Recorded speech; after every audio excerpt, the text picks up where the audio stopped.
Dando continuidade à aula de desenvolvimento e regeneração retiniana, eu vou começar a parte 2 sobre diferenciação celular e os fatores de determinação.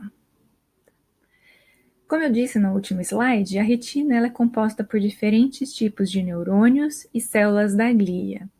Porém, eles são derivados de um progenitor comum. Então, como que surgem tantos tipos diferentes de células a partir de um progenitor comum? Primeiro, acreditava-se que cada tipo celular era proveniente de um progenitor retiniano específico. Isso quer dizer que um fotorreceptor tinha um progenitor, que uma célula ganglionar tinha um outro progenitor e assim por diante. Porém, conforme as pesquisas foram avançando, nós observamos que, na verdade, o progenitor é o mesmo para todas as células diferenciadas. O que acontece é que as células vão se diferenciando aos poucos, com características próprias ao longo do tempo, conforme as pistas que esses progenitores recebiam, tanto as informações das células vizinhas quanto as informações dos tecidos adjacentes. Então, eu trouxe um exemplo aqui de como que foi observado essa característica de progenitor único para células diferenciadas.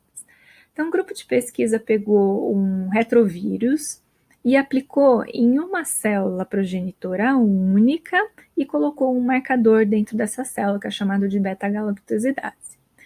Então, essa única célula marcada, eles permitiram que a retina continuasse se desenvolvendo, as células continuaram a proliferando e diferenciando, e no fim do processo de desenvolvimento da retina, eles observaram que tinham tipos celulares diferentes, adultos, com o marcador incorporado. Então, daquela primeira célula única marcada com a beta-galactosidase, eles encontraram 2 ou 3 tipos de células adultas neurais diferentes, provenientes, sugerindo ou mesmo comprovando que elas eram provenientes de um mesmo progenitor retiniano. Esse é o trabalho que foi publicado. Então, o que eles fizeram? Eles pegaram neonatos, ou seja, animais nascidos naquele dia ou 24 horas depois no máximo, pegaram o olho desse animal e fizeram a injeção da beta-galactosidase aqui dentro do olho. Eles conseguiram marcar células individuais e deixar esse animal crescer por aproximadamente 4 a 6 semanas. Depois retiraram o olho, fizeram cortes histológicos e eles conseguiram observar células adultas diferentes. Por exemplo, eles conseguiram os fotorreceptores chamados bastonetes marcados, os neurônios chamados bipolar, também marcaram o marcador vital, algumas células amargas também diferenciadas e até mesmo células da glia incorporaram o marcador, dizendo que até mesmo célula da glia é derivada do mesmo progenitor que essas células neurais compartilharam. Isso foi feito no animal neonato, tá? Então, ele tinha acabado de nascer, ele é geralmente PN0 ou PN1, que é pós-natal 0 ou pós-natal 1, e eles observaram que aquele progenitor único da idade do neonato conseguia dar origem a células diferentes, entre neurônios e células da glia. Aí eles se perguntaram, e se a gente fizer essa mesma experimento, essa mesma marcação, só que em células mais precoces, lá em estágio embrionário 13, no dia 3 do desenvolvimento, 13 do desenvolvimento embrionário. Então eles pegaram o mesmo retrovírus, marcaram uma célula única e deixaram essa célula se desenvolver até as camadas da retina estarem formadas, tá? E foram ver o que acontecia. Para esse experimento, não tinha como fazer injeção intraocular no embrião de 13 dias. Então, o que eles fizeram? Eles tiraram o olho inteiro desse animal e abriram como se fosse uma flor, né? Abriram, chamado de técnica de explante, ou ex vivo também, porque você mantém, ex vivo, né? Você mantém essa retina viva dentro de uma placa de Petri e ela mantém a sua estrutura, seu desenvolvimento, tem a nutrição, mas você não precisa manter o animal inteiro. Então, é chamado de cultura de explante, e nessa cultura de explante eles fizeram a injeção dos marcadores, tá? Várias injeções e fizeram acompanhamento. Essa retina cresceu, amadureceu e depois eles fizeram cortes histológicos e conseguiram observar outros tipos de células adultas. Por exemplo, eles encontraram outros tipos de fotorreceptores que são os cones, além de neurônios horizontais e neurônios ganglionares. Isso indicou que, dependendo da época em que você faz esse tratamento, as células, dependendo da época em que você faz esse tratamento, então, as células respondem de forma diferenciada. Você tem uma sequência diferente de diferenciação. Tá? Então, através desse experimento, eles observaram uma sequência de diferenciação celular e que essa diferenciação respondia em forma de gradiente. O que isso quer dizer? Né? Então, nós temos a retina aqui. As células progenitoras da retina não se diferenciam todas de uma vez só. Você não tem todas as células sendo formadas de uma vez só, mas você tem células surgindo em etapas diferentes em forma de gradiente. Então, nós temos, primeiro, a formação das células ganglionares, que são as células mais precoces, depois das células horizontais, depois os cones, que são alguns fotorreceptores, em sequência as células amácrinas, depois os bastonetes, outros tipos de receptores, depois as células bipolares e células da glia. Então, nós temos uma sequência ao longo do desenvolvimento do animal de células que vão surgindo e sendo aderidas ou sendo diferenciadas aos poucos em uma sequência conservada. Então, se você for passar uma divisão, né, entre antes do nascimento e depois do nascimento, nós consideramos que essas células daqui são derivadas de progenitores precoces e que essas células daqui são derivadas de progenitores tardios. Tá? Então, as células ganglionares horizontais, os cones, e alguns autores consideram as amácrinas também, são células de desenvolvimento precoce. Os bastonetes, as células bipolares e as células gliais de Miller são derivados de progenitores tardios. Então, o que acontece? Durante o desenvolvimento, então, a gente tem primeiro as células ganglionares sendo formadas, em seguida nós temos as células horizontais, aqui sendo formadas. Em terceiro lugar, nós temos os cones surgindo, se diferenciando dos progenitores. Depois nós temos as células amácrinas. Depois nós temos as células bipolares. E por último, nós temos as células da glia. Tá. Acho que eu pulei alguma, né?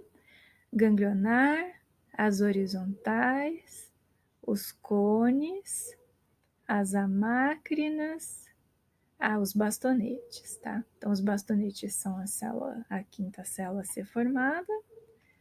Aí nós temos as bipolares e nós temos as células da glia. Tá?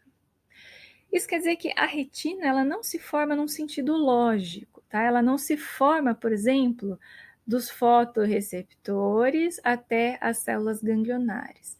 Ela se forma num sentido aleatório, pelo menos para a gente, os pesquisadores não sabem ainda por que a retina se forma nesse sentido, mas ela não respeita uma sequência lógica de diferenciação ao nosso ver. Deve ter uma sequência lógica biológica, mas a gente não sabe exatamente por que ela segue esse sentido de diferenciação, mas a retina vai sendo formada nesse sentido, tá?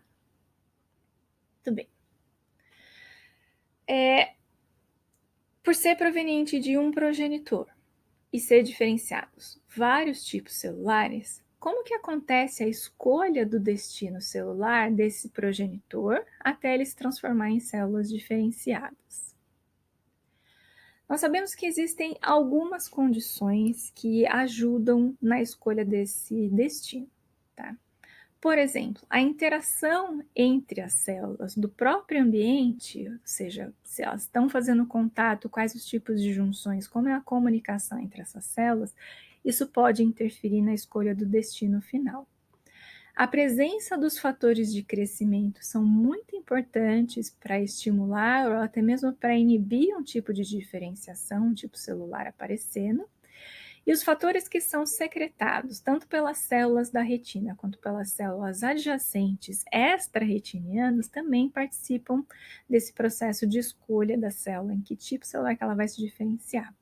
Além disso, existem muito mais fatores e condições que a gente não conhece em comparação com os fatores que a gente conhece. Vou trazer alguns exemplos para vocês, principalmente vou falar sobre a influência de fatores secretados. Então, no princípio, um grupo de pesquisadores queria saber se as células ou o ambiente da retina, chamado de microambiente, poderia influenciar na escolha do tipo celular a ser diferenciado. Então, o que eles fizeram? Eles pegaram um animal neonato, de 0 dias, retiraram o olho, a retina, dissociaram as células e colocaram em cultura. Tá? O que acontece aqui? Essas células, nessa idade, P0, elas estão recebendo muita informação para que aconteça a diferenciação das células fotorreceptoras chamadas de bastonetes. Por quê? A gente vai ter um pico de diferenciação muito próximo dessa idade. Isso quer dizer que essas células estão recebendo informações para se diferenciarem em bastonetes nessa fase. Tá? Ok. Então, essas células são colocadas em culturas e elas passam a secretar para o meio extracelular substâncias que acreditam-se que são substâncias importantes para a diferenciação desse tipo celular, que são os bastonetes. Ok, em conjunto, eles pegaram um animal de 16 dias embrionário, retiraram o olho e também fizeram uma cultura em placa de Petri. Nessa época de E16, que é um estágio bem precoce de desenvolvimento, nós temos a diferenciação das células amácrinas. Então, qualquer estímulo que esteja chegando na retina desses animais de 16 dias embrionários está dizendo para as células que elas têm que se transformar em células amácrinas. E aí, o que eles fizeram? Eles queriam saber se os meios, se o substrato, ou o que quer que tenha sido secretado aqui por essas células em P0, poderia influenciar a escolha dessas células que estavam predestinadas a se transformarem em células amácrinas. Então, o que eles fizeram? Eles coletaram o meio condicionado com os fatores dessa cultura de P0 e adicionaram as células de E16 que teriam condições de se transformar em células amácrinas. Deixaram em cultura por alguns dias e eles observaram que nessa cultura alguns progenitores realmente se transformaram em células bastonetes, em fotorreceptores bastonetes, mostrando que esses fatores secretados são importantes e, em algum momento, até mesmo suficiente para transformar células que estariam predestinadas a se transformarem em amácrinas, agora no momento elas vão se transformar em bastonetes, em fotorreceptores.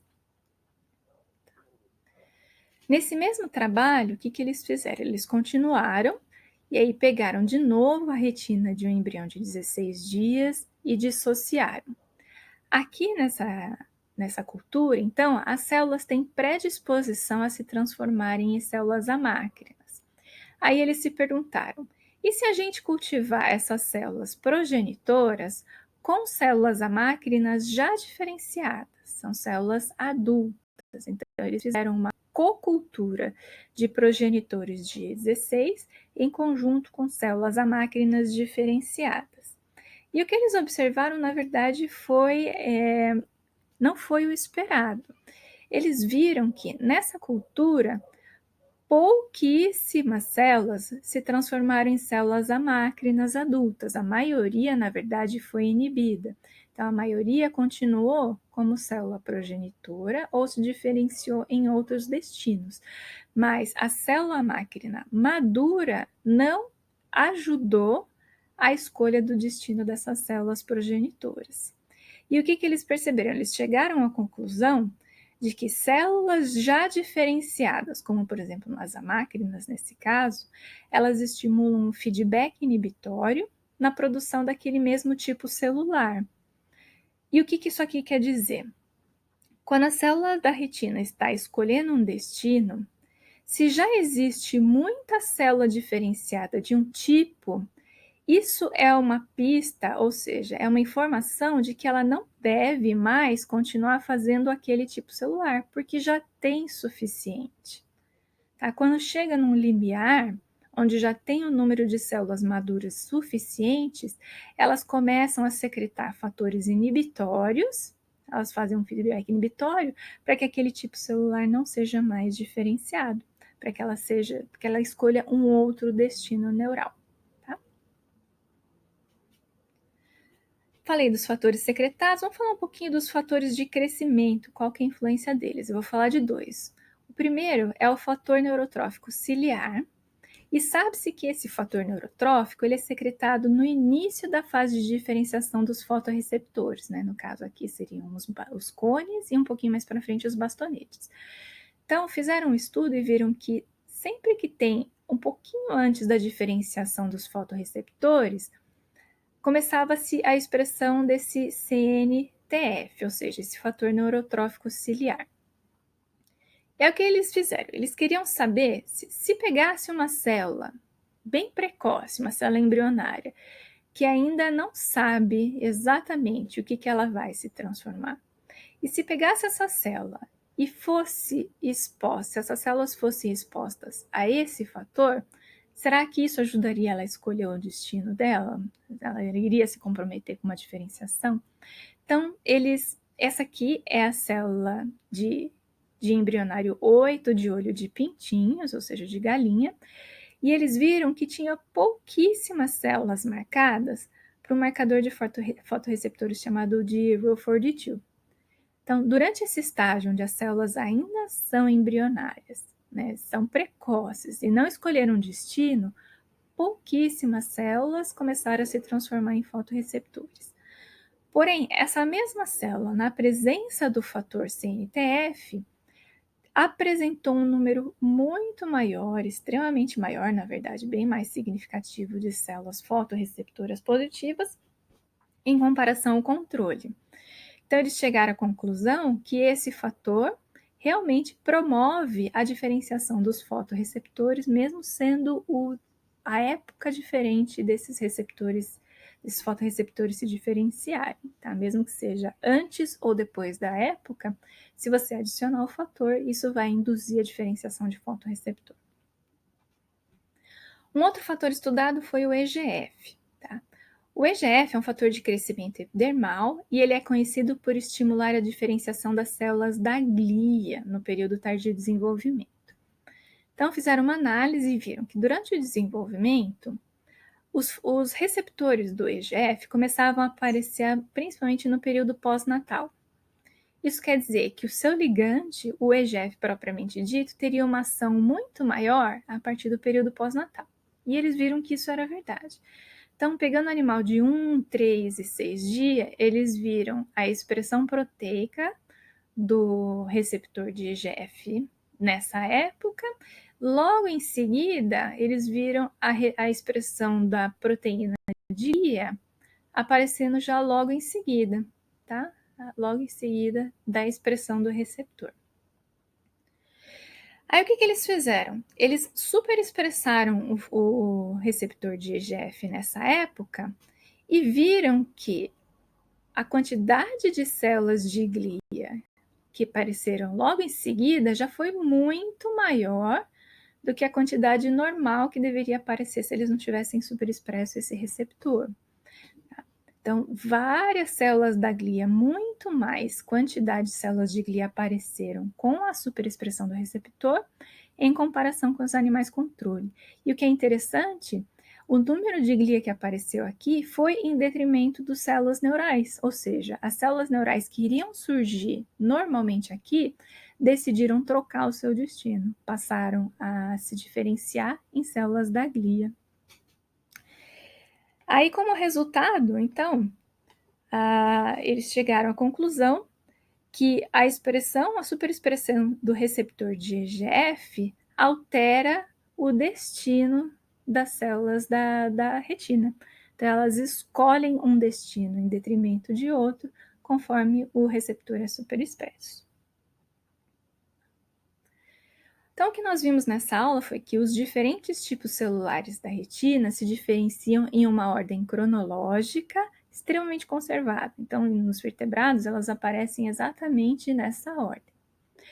Isso acontece por conta de interação entre as células, a presença de fatores de crescimento e também o estímulo pelos fatores secretados, tanto pelas próprias células quanto pelas células vizinhas.